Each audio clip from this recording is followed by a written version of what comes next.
I'm just going to introduce you now to the panel members that we have. So we've got Mr. Alejandro Furis, who is the Secretary General of the Global New Car Assessment Program, as well as the Latin New Car Assessment Program. It is extremely important that manufacturers, when they claim that that governments should be regulating the market, that usually what happens in emerging economies is they start to block or they start to oppose to these new regulations. And that part of the story sometimes is not told. We would like everyone to know that this should not happen. When the governments are proposing new regulations, manufacturers should just let them come, as because they are committing themselves to accept new regulations, they are requesting governments to regulate. And then we have Mr. Erik Jonat, who is the Special Envoy of Road Safety from the International Organization of Motor Vehicles Manufacturers, OICA. Let's be very clear. The car manufacturers are very committed, to safety. I mean, at the end of the day, vehicles which we are producing, our members are producing, are consumer-facing products. You are not going to bring to the market products which are unsafe. Now, well, clearly, there is a different way to look at this. The glass is half full or it's half empty. Have you seen the car-to-car display at Central Station? No.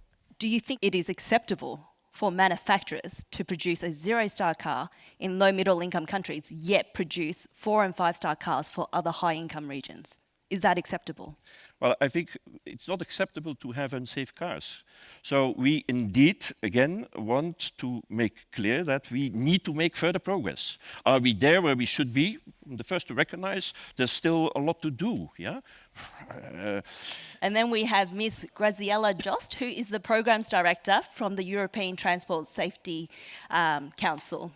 Well, first, let me just say we will fully support ETSC, fully support the work of Global NCAP and the NCAPs around the world. I think the work you're doing is tremendous and goes hand in hand with regulation. So you're showing the level of ambition, and then the regulation can just do it for every one of us so that no one is left behind. Black Lives Matters, and we stand in solidarity with Latin American countries, Africa countries, Asian countries that are fighting OICA and ASEA, bad, nasty lobbying against regulation. This is Eric's nice face. Then you have Eric Joker face that is going around in corridors of the European Parliament, the European Commission, the Council of the Member States of the European Union, trying to kill what he exactly just presented now. OICA, ASEA are going to try to kill any member states, try to get a good regulation for safety vehicles for all of us. You stand on the wrong side of history with such practices. So there is a problem of consistency here. You're not actually saying what the industry is doing in some major markets. We need some clearer guidance on what's really the role of voluntary agreements.